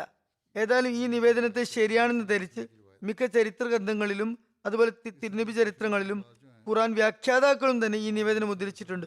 അള്ളാഹു ബദർ യുദ്ധത്തിലെ ബന്ദികളിൽ നിന്നും ഫിദിയ വാങ്ങുന്നതിനുള്ള തീരുമാനത്തിൽ നീരസം പ്രകടിപ്പിച്ചു, അതുപോലെ ഹദരത്ത് ഉമറിന്റെ അഭിപ്രായത്തെ മാനിച്ചു എന്നാണ് അവർ ധരിച്ചു വെച്ചിരിക്കുന്നത്. ഹദരത്ത് ഉമറിന്റെ ജീവചരിത്രം എഴുതുന്ന ഗ്രന്ഥകാരന്മാർ ഹദരത്ത് ഉമറിന്റെ അഭിപ്രായങ്ങൾക്ക് അനുഗുണമായി ഇറങ്ങിയ ആയത്തുകളെ കുറിച്ചുള്ള പ്രത്യേകം അധ്യായം രചിച്ചപ്പോൾ അതിൽ ഈ ആയത്തും കൊടുത്തിട്ടുണ്ട്. അതിൽ ഹദരത്ത് ഉമർ അള്ളാഹുവിന്റെ ബദർ യുദ്ധത്തിലെ ബന്ദികളെ കുറിച്ചുള്ള അഭിപ്രായത്തെ അള്ളാഹു മുൻഗണിച്ചു എന്ന് എഴുതിയിട്ടുണ്ട്. എന്നാൽ ഇക്കാര്യം അവ്യക്തമാണ്. അതിനെക്കുറിച്ച് ഒന്നും മനസ്സിലാക്കാൻ സാധിക്കുന്നില്ല. ജീവചരിത്രകാരന്മാർക്കും ഖുർആൻ ഭാഷ്യകാരന്മാർക്കും മുഫസ്സിരീങ്ങൾക്കും ഇത് മനസ്സിലാകുന്ന കാര്യത്തിൽ അബദ്ധം പിണഞ്ഞെന്നാണ് തോന്നുന്നത്. ഏതായാലും ഹദരത്ത് മുസ്ലിം മൗദ് റളിയല്ലാഹു ഇക്കാര്യം വിശദീകരിച്ചത് അദ്ദേഹത്തിന്റെ പ്രസിദ്ധീകൃതമല്ലാത്ത, ഇതുവരെ പ്രസിദ്ധീകരിച്ചിട്ടില്ലാത്ത വ്യാഖ്യാനക്കുറിപ്പുകളിലുണ്ട്. അതിൽ ഇക്കാര്യം വിശദീകരിക്കുകയും ഇത്തരം നിവേദനങ്ങളെ തള്ളിക്കളയുകയും ചെയ്യുന്നുണ്ട്. ഹദരത്ത് മുസ്ലിം മൗദ് റളിയല്ലാഹുവിന്റെ ഈ വ്യാഖ്യാനമാണ് കൂടുതൽ ശരിയാണെന്ന് മനസ്സിലാകുന്നത്. അകാരണമായി തന്നെ ഹദരത്ത് ഉമറിന്റെ പദവി ഉയർത്തുന്നതിന് വേണ്ടി ചില മുഫസ്സിരീങ്ങൾ ഈ നിവേദനം ഉണ്ടാക്കി അല്ലെങ്കിൽ തെറ്റിദ്ധരിച്ചു എന്നാണ് കരുതുന്നത്. ഏതായാലും ഹദരത്ത് മുസ്ലിം മൗദ് റളിയല്ലാഹു സൂറ അൻഫാലിലെ 68-ാം ആയത്തിനെ വ്യാഖ്യാനിച്ചുകൊണ്ട് ഇപ്രകാരം പറയുന്നു: ഇസ്ലാമിന് മുമ്പ് അറബികൾക്ക് ഒരു സമ്പ്രദായം ഉണ്ടായിരുന്നു. എഴുതുന്നു, ലോകത്തിലെ ചില ഭാഗ്യങ്ങളിൽ കഷ്ടകരമെന്ന് പറയട്ടെ ഇപ്പോഴും ഇത് നടക്കുന്നുണ്ട്. അതായത് യുദ്ധമില്ലാത്ത അവസ്ഥയിലും ആക്രമണങ്ങൾ ഇല്ലാത്തപ്പോഴും ആളുകളെ ബന്ദികളാക്കി പിടികൂടി അടിമകളാക്കുന്നു. ഹദരത്ത് മുസ്ലിം മൗദ് ഈ വ്യാഖ്യാനക്കുറിപ്പ് എഴുതുമ്പോഴുള്ള കാലത്തെ കാര്യമാണ് ഇത് പറയുന്നത്. ഈ ആയത്ത് അത്തരം അനിശ്ചയകരമായ ആചാരങ്ങളെ വിലക്കുന്നു. വ്യക്തമായ ഭാഷയിൽ അത് കൽപ്പിക്കുന്നത് വെറും യുദ്ധാവസ്ഥയിൽ ഏറ്റുമുട്ടലിന് ശേഷം മാത്രമേ ശത്രുപക്ഷത്തിൽ നിന്നും ബന്ദികളെ പിടികൂടാവൂ. പോരാട്ടം നടക്കുന്നില്ലെങ്കിൽ ആരെയും തന്നെ യുദ്ധമുണ്ടായാലും ബന്ദിയാക്കുന്നതിന് അനുവാദമില്ല. ഈ ആയത്തിനെ വളരെയധികം ദുർവ്യാഖ്യാനിക്കുകയാണ് ഇവിടെ ചെയ്തിരിക്കുന്നത്. അവർ പറയുന്നു, മുസ്ലിങ്ങൾ ബദർ യുദ്ധവേളയിൽ മക്കക്കാരിൽ ചിലരെ ബന്ദികളാക്കി കൊണ്ടുവന്നപ്പോൾ അവരിനി എന്തു ചെയ്യണമെന്ന് റസൂലുള്ളാഹി സ്വല്ലല്ലാഹു അലൈഹി വസല്ലം സഹാബാക്കളോട് കൂടിയാലോചന നടത്തി. ഹദരത്ത് ഉമർ അവരെ വധിക്കണമെന്ന് അഭിപ്രായപ്പെട്ടു. ഹദരത്ത് അബൂബക്കറിന്റെ അഭിപ്രായത്തിൽ ഫിദിയ വാങ്ങി വിടണം എന്നായിരുന്നു. റസൂലുള്ളാഹി സ്വല്ലല്ലാഹു അലൈഹി വസല്ലം ഹദരത്ത് അബൂബക്കറിന്റെ അഭിപ്രായം ഇഷ്ടപ്പെട്ടു. സൂറ അൻഫാലിലെ 68-ാം വചനം ആണ്. അതിലാണ് ഇപ്രകാരം പറഞ്ഞിരിക്കുന്നത്: ഭൂമിയിൽ രക്തച്ചൊരിച്ചിൽ ഉണ്ടാക്കുന്ന യുദ്ധം നടക്കാത്ത പക്ഷം ഒരു നബിക്കും ബന്ദികളാക്കാനുള്ള അനുവാദമില്ല. ഏതായാലും ഹദരത്ത് മുസ്ലിം മൗദ് ഇതിനെ വിശദീകരിച്ചുകൊണ്ട് പറയുന്നു, അഭിപ്രായം തേടിയപ്പോൾ ഹദരത്ത് അബൂബക്കറിന്റെ അഭിപ്രായം വ്യത്യസ്തമായിരുന്നു, ഹദരത്ത് ഉമറിന്റെ അഭിപ്രായം വ്യത്യസ്തമായിരുന്നു. റസൂലുള്ളാഹി സ്വല്ലല്ലാഹു അലൈഹി വസല്ലമയ്ക്ക് ഹദരത്ത് അബൂബക്കറിന്റെ അഭിപ്രായമായിരുന്നു ഇഷ്ടമായിരുന്നത്. ഫിദിയ വാങ്ങി ബന്ദികളെ വിട്ടേക്കുകയാണ് ഉണ്ടായത്. എന്നാൽ ഖുർആൻ വ്യാഖ്യാതാക്കൾ പറയുന്നത് ഈ ആയത്ത് ഇറങ്ങിയതിലൂടെ അള്ളാഹു റസൂലുള്ളാഹി സ്വല്ലല്ലാഹു അലൈഹി വസല്ലമയുടെ പ്രവൃത്തിയെ അനിഷ്ടകരമായി കണ്ടു എന്നാണ്. ഹദരത്ത് ഉമർ റളിയല്ലാഹുവിന്റെ വാക്കുകൾക്ക് കൂടുതൽ പ്രാധാന്യം നൽകാൻ അവരിങ്ങനെ നിവേദനം ഉണ്ടാക്കിയതാണ് എന്നാണ് തോന്നുന്നത്. അതിലൂടെ തിരുനബി സല്ലല്ലാഹു അലൈഹി വസല്ലമയുടെ പദവിക്ക് കോട്ടം വരുന്ന കാര്യം അവർ ശ്രദ്ധിച്ചില്ല. ഏതായാലും ഇവർ പറയുന്നു, റസൂലുള്ളാഹി സ്വല്ലല്ലാഹു അലൈഹി വസല്ലമയുടെ പ്രവൃത്തിയെ അള്ളാഹു ഇഷ്ടപ്പെട്ടില്ല, ബന്ദികളെ വധിക്കണമായിരുന്നു, ഫിദിയ വാങ്ങാൻ പാടില്ലായിരുന്നു. ഇത് തിബരിയുടെ തഫ്സീറാണ്. ഹദരത്ത് മുസ്ലിം മൗദ് എഴുതുന്നു, ഈ വ്യാഖ്യാനം തെറ്റാണ്. ഒന്നാമത്തെ കാര്യം, ബന്ദികളെ ഫിദിയ വാങ്ങി വെറുതെ വിടരുതെന്ന് ആ സമയത്ത് ദൈവം കൽപ്പിച്ചിട്ടുണ്ടായിരുന്നില്ല. അതിനാൽ ഫിദിയ വാങ്ങിയ പേരിൽ റസൂലുള്ളാഹി സ്വല്ലല്ലാഹു അലൈഹി വസല്ലമയ്ക്ക് മേൽ ഒരു കുറ്റവും വരുന്നില്ല. രണ്ടാമത്തെ കാര്യം, അതിനു മുമ്പ് തന്നെ റസൂലുള്ളാഹി സ്വല്ലല്ലാഹു അലൈഹി വസല്ലം നഖ്ല എന്ന സ്ഥലത്ത് വെച്ച് 2 പേരെ ഇങ്ങനെ പിടികൂടി ഫിദിയ വാങ്ങി അവരെ വെറുതെ വിട്ടിരുന്നു.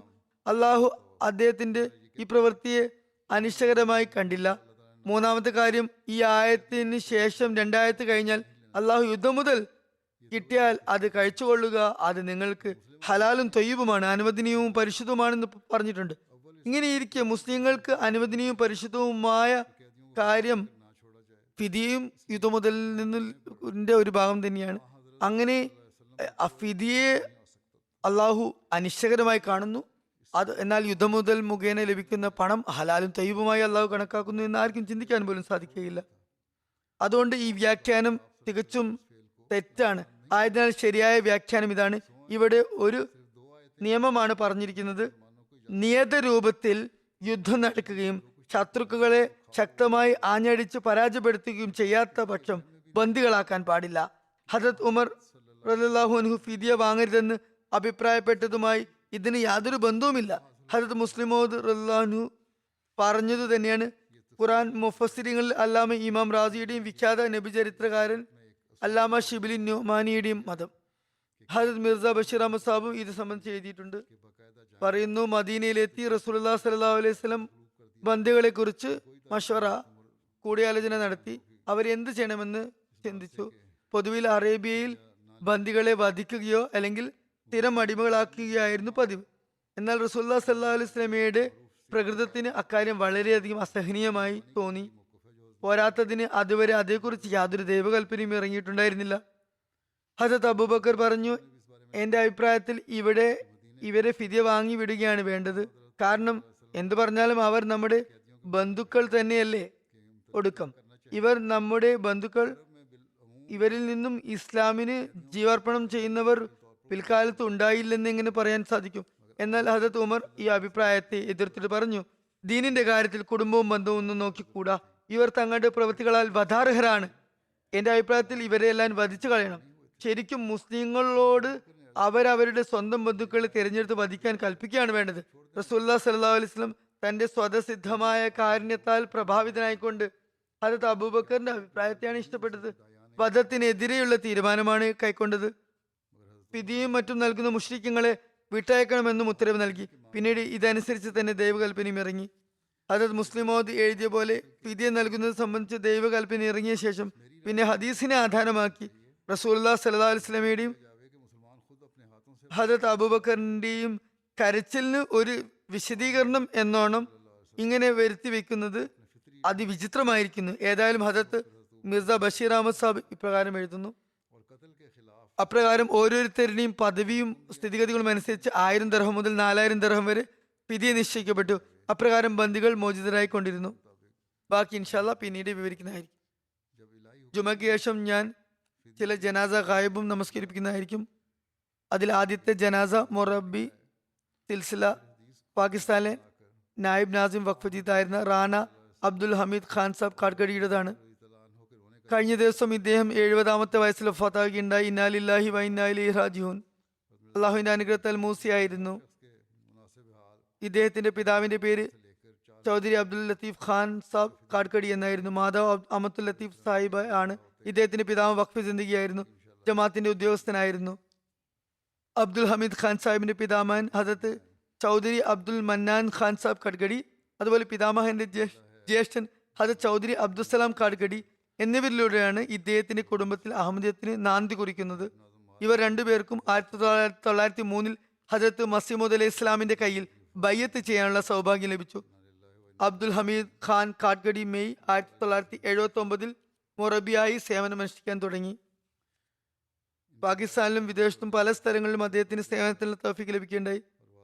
വക്കാലത്ത് തബ്ഷീറിന് കീഴിൽ 1985 ആഗസ്റ്റ് മുതൽ ഡിസംബർ 1986 വരെ ഉഗാണ്ടയിൽ അദ്ദേഹം താമസിച്ചിരുന്നു. അതിനുശേഷം നസാമത്ത് ഇർഷാദ് വഖഫ് ജദീദിന് കീഴിൽ വ്യത്യസ്ത സ്ഥലങ്ങളിൽ മൊറബി സിൽസില എന്ന നിലയിൽ സേവനത്തിനുള്ള തൗഫീഖ് ലഭിച്ചുകൊണ്ടിരുന്നു.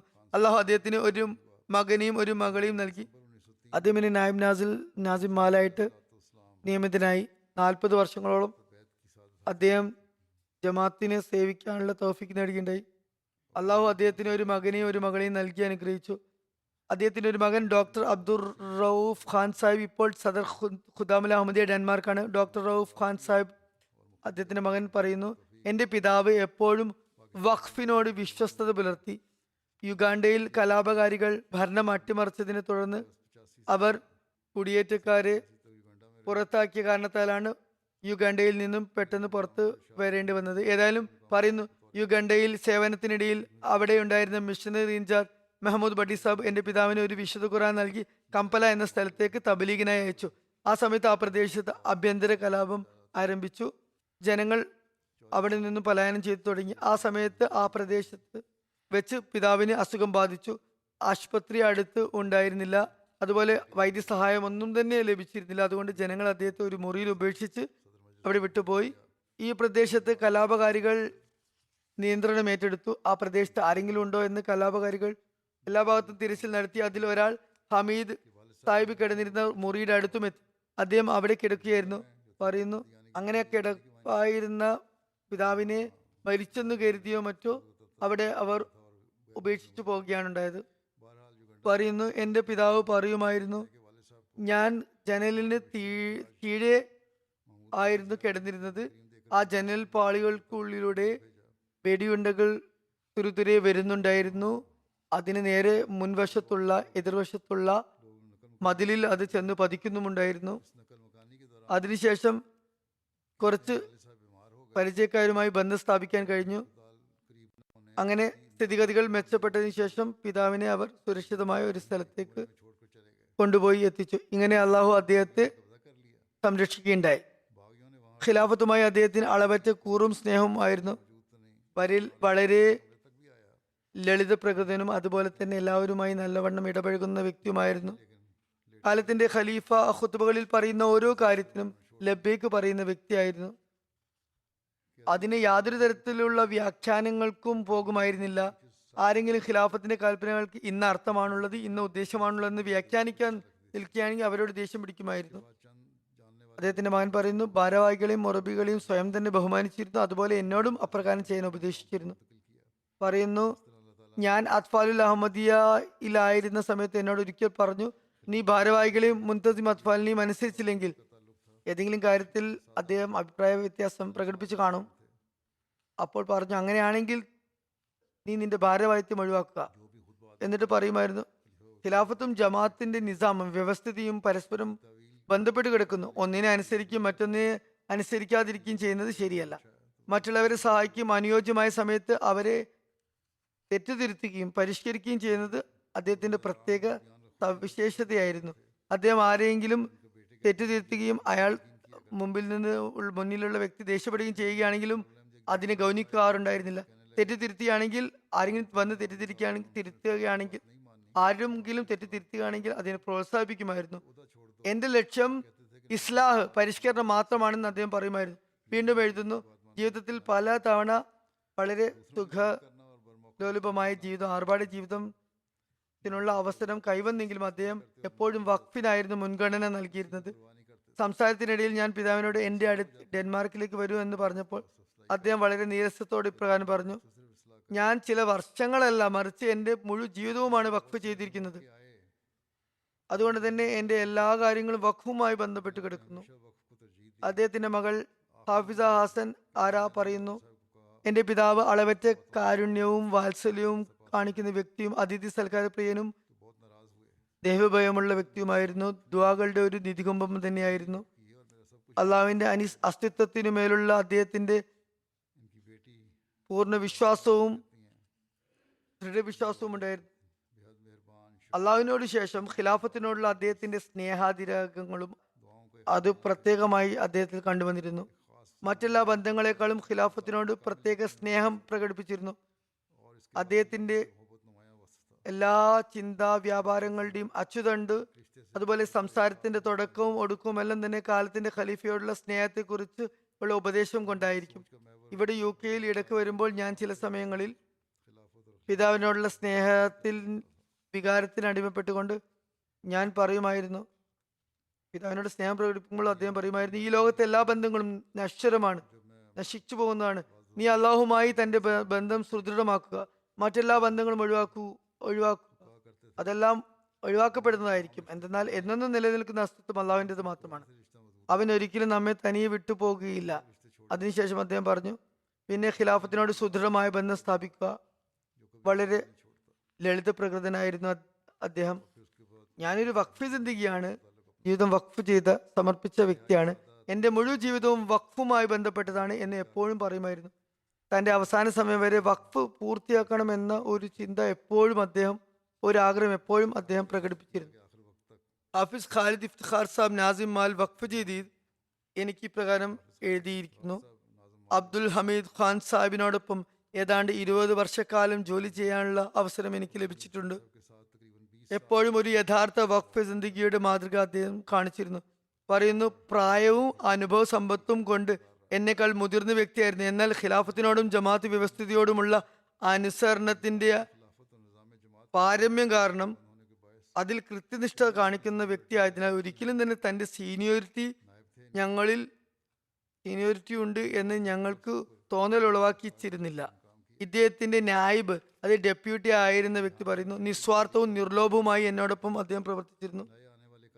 പറഞ്ഞു മനസ്സിലാക്കുന്ന രീതിയും ചന്തയ്ക്ക് വേണ്ടി ആഹ്വാനം ചെയ്യുന്ന രീതിയും വളരെ ഉത്തമമായിരുന്നു. യുക്തിപൂർവ്വം പ്രവർത്തിക്കുന്ന രീതിയായിരുന്നു.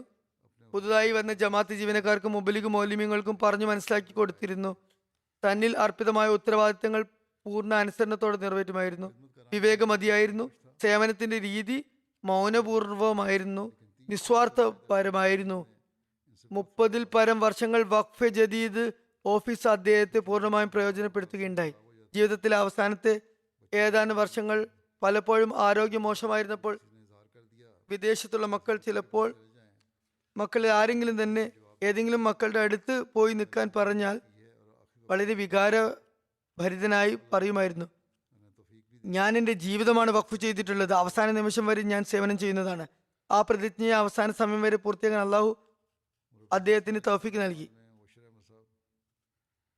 നസാമത്ത് മാലിയിലെ മൊറബി സിൽസില മുബഷിർ അഹമ്മദ് സാഹിബ് പറയുന്നു, 2013-ൽ വഖഫ് ജദീദിലെ സാമ്പത്തിക വിഭാഗത്തിൽ എനിക്ക് നിയമനം ലഭിച്ചു. അബ്ദുൽ ഹമീദ് ഖാൻ സാഹിബ് അടിസ്ഥാനപരമായി 2 ഉപദേശങ്ങളാണ് എനിക്ക് നൽകിയത്. അവ രണ്ടും കോപ്പിയിൽ നോട്ട് ചെയ്ത് വെക്കാൻ പറഞ്ഞു. ആദ്യത്തേത്, എല്ലാ അനുഗ്രഹങ്ങളുടെയും ഉറവിടം ഖിലാഫത്താണ്. എല്ലാതരം അവസ്ഥാന്തരങ്ങളിലും ഖിലാഫത്തിനോട് വിശ്വസ്തത വെച്ച് പുലർത്തണം. രണ്ടാമത്തേത്, ജോലിയിൽ അലസത ഉണ്ടായാൽ അത് പൊറുക്കപ്പെട്ടേക്കാം, എന്നാൽ തെറ്റായ വിവരണം, കളവ് എന്നിവ ഒരിക്കലും മാപ്പാക്കപ്പെടുകയില്ല. അതുകൊണ്ട് ഒരിക്കലും തെറ്റായ ന്യായം പറയുകയോ കള്ളം പറയുകയോ ചെയ്യരുത് പറഞ്ഞു. ഈ 2 അടിസ്ഥാന കാര്യങ്ങൾ മുറുകെ പിടിക്കുക. ഇത് നമ്മൾ ഓരോരുത്തരും പ്രത്യേകമായി ശ്രദ്ധിക്കേണ്ട, എല്ലാവരും ബാധിക്കുന്ന കാര്യമാണ്. അള്ളാഹുവിനോട് ഇക്കാര്യത്തിൽ ഈമാനും ദൃഢവിശ്വാസവും ഉണ്ടാകാനായി എപ്പോഴും സഹായം അർത്ഥിക്കുകയും ദുആ ചെയ്തുകൊണ്ടിരിക്കുകയും ചെയ്യണം. ഏതായാലും പറയുന്നു, ഞാൻ അദ്ദേഹത്തോടൊപ്പം പര്യടന വേളകളിലും ഉണ്ടായിരുന്നു. അടിക്കടി എന്നോട് ഉണർത്തിയിരുന്ന കാര്യം, ഒരാൾക്ക് വഖഫ് ജദീദിന്റെ പ്രാധാന്യവും ആവശ്യകതയും മനസ്സിലാക്കി കൊടുക്കുന്നത് എത്രമാത്രമായിരിക്കണമെന്നാൽ ആ വ്യക്തിക്ക് ത്യാഗം ചെയ്യുമ്പോൾ അസ്വസ്ഥത തോന്നുന്ന അളവിൽ അതെത്തരുത്. പണം മാത്രം ആവശ്യപ്പെടാതെ ചന്തയുടെ പ്രാധാന്യം അവരുടെ ഹൃദയത്തിൽ ഇട്ട് കൊടുക്കണം. ജമാഅത്തിനോടുള്ള മനോവേദന അവനിൽ ഉണ്ടാക്കണം. പിന്നെ അവനോട് അവന്റെ കഴിവനുസരിച്ച് ആവശ്യപ്പെടണം. പിന്നെ ഉള്ള കാര്യം, അതിൽ ലജ്ജിക്കേണ്ട കാര്യമില്ല അങ്ങനെ ചോദിക്കുന്നതിൽ. കാരണം നമ്മുടെ ജോലി ജമാഅത്തിനെ സേവിക്കുകയാണ്, ജമാഅത്തിനെ സഹായിക്കുക എന്നതാണ്. ജമാഅത്തിന്റെ സ്വത്തുവകകളെ സംരക്ഷിക്കുമായിരുന്നു, അതിനെപ്പോഴും ഉപദേശിക്കുമായിരുന്നു. ജമാഅത്ത് അംഗങ്ങളുടെ ത്യാഗഫലമായാണ് ചന്ത സ്വരൂപിക്കപ്പെടുന്നത്. അത് ചെലവാക്കുമ്പോൾ, ചന്തപ്പണം വിനിയോഗിക്കുമ്പോൾ നമ്മൾ ഒരിക്കലും തന്നെ അനാവശ്യ ചെലവ് പാടില്ല. ആവശ്യമുള്ളത് എന്തായാലും വാങ്ങണം, എന്നാൽ ആവശ്യത്തിലധികം ഒന്നും ചെലവഴിക്കരുത് പറയുമായിരുന്നു. ഞാൻ എൻ്റെ മകനോടും ആ കാര്യം പറഞ്ഞിട്ടുണ്ട്. നീ ജമാഅത്തിനോട് വിശ്വസ്തത കാണിക്കുന്നത് വരെ, കൂറു പുലർത്തുന്നത് വരെ എൻ്റെ മകൻ, അല്ലാതെ അതിനുശേഷം നീ എനിക്ക് യാതൊരു ബന്ധവുമില്ല, ഞാൻ ഒന്നും ആവശ്യപ്പെടുന്നുമില്ല നിന്നിൽ നിന്നും. അല്ലാഹു അദ്ദേഹത്തോടും മഗ്ഫിറത്തോടും കാരുണ്യത്തോടും കൂടി വർത്തിക്കുമാറാകട്ടെ, പദവികൾ ഉയർത്തുമാറാകട്ടെ, അദ്ദേഹത്തിന്റെ നന്മകൾ അദ്ദേഹത്തിന്റെ മക്കൾക്കും പിന്തുടരാനാകട്ടെ. അടുത്ത അനുസ്മരണം, അടുത്ത ജനാസയുള്ളത് നുസ്രത്ത് ജഹാൻ അഹമ്മദ് സാഹിബ, വൈഫ് ഓഫ് മുബഷിർ അഹമ്മദ് സാഹിബ്, മൊറബി സിൽസില, അമേരിക്കയുടേതാണ്. കഴിഞ്ഞ ദിവസമാണ് ഇവരും വഫാത്തായത്. ഇന്നാ ലില്ലാഹി വ ഇന്നാ ഇലൈഹി റാജിഊൻ. മർഹൂമ തന്റെ ഭർത്താവ് മുബഷിർ അഹമ്മദ് സാഹിബിനും 3 മക്കൾക്കുമൊപ്പം 1972-ൽ അമേരിക്കയിലേക്ക് ചേക്കേറിയതായിരുന്നു. വാഷിംഗ്ടണിലായിരുന്നു താമസിച്ചിരുന്നത്. 1988-ൽ അമേരിക്കയിൽ അവരുടെ ഭർത്താവിന് ജീവിതം വഖഫ് ചെയ്യാനുള്ള സൗഭാഗ്യം ലഭിച്ചു. മർഹൂമ ആജീവനാന്തം എളിമയോടും കൃതജ്ഞയോടും കഴിച്ചുകൂട്ടി. മുബഷിർ സാഹിബ് വഖഫ് ചെയ്തത് മുതൽ മൊറബിയായി സേവനം അനുഷ്ഠിക്കുകയാണ്. വളരെ ലാളിത്യത്തോടും നന്ദിഭാവത്തോടും അവർ ജീവിതം കഴിച്ചുകൂട്ടി. മർഹൂമ അള്ളാഹുവിന്റെ അനുഗ്രഹത്താൽ മൂസിയായിരുന്നു. ചന്ത കാര്യങ്ങളിൽ കൃത്യത പുലർത്തുന്ന, മുൻപന്തിയിൽ നിൽക്കുന്ന, ഖിലാഫത്തിനോട് സ്നേഹബന്ധമുള്ള സ്ത്രീയായിരുന്നു. 1977 മുതൽ 2007 വരെയുള്ള കാലഘട്ടങ്ങളിൽ ലജ്നാമാലയിൽ പല നിലകളിൽ സേവനത്തിന് തൗഫീക്ക് ലഭിച്ചു. ലോക്കൽ നായിബ് സദർ, ലോക്കൽ സദർ, റീജിയണൽ സദർ തുടങ്ങിയ നിലയിൽ ഇസ്ലാം അഹമ്മദത്തിന്റെ പ്രചരണത്തിനായി അത്യധ്വാനവും കിണഞ്ഞ പരിശ്രമവും കാഴ്ചവെച്ചുകൊണ്ട് തബ്ലീഗ് പ്രോഗ്രാമുകൾ ആസൂത്രണം ചെയ്തു. ലജ്ന നാസറാത്തുകളുടെ വിവിധ വിദ്യാഭ്യാസ ശിക്ഷണ പരിപാടികൾ സംഘടിപ്പിച്ചു. സ്വന്തം മക്കൾക്കും ദീനിയായ നിലയിൽ വളരെ നല്ല ശിക്ഷണം നൽകി. അതുപോലെ ഭൗതിക വിദ്യാഭ്യാസ കാര്യത്തിലും ശ്രദ്ധ ചെലുത്തിയിരുന്നു. സന്തപ്ത കുടുംബത്തിൽ ഭർത്താവിന് പുറമെ 2 ആൺകുട്ടികളും 2 പെൺകുട്ടികളുമാണുള്ളത്. മർഹൂമയുടെ 4 മക്കളും അള്ളാഹുവിന്റെ അനുഗ്രഹത്താൽ ജമാഅത്തിലെ സജീവ മെമ്പർമാരും ദീനി സേവനത്തിൽ തൗഫീഖ് ലഭിക്കുന്നവരുമാണ്. അള്ളാഹു മർഹൂമയ്ക്ക് മഗ്ഫിറത്തും അതുപോലെ കാരുണ്യവും നൽകുമാറാകട്ടെ. മക്കളെയും അവരുടെ ദുആകളുടെയും നന്മകളുടെയും അനന്തരാവകാശികളാക്കുമാറാകട്ടെ.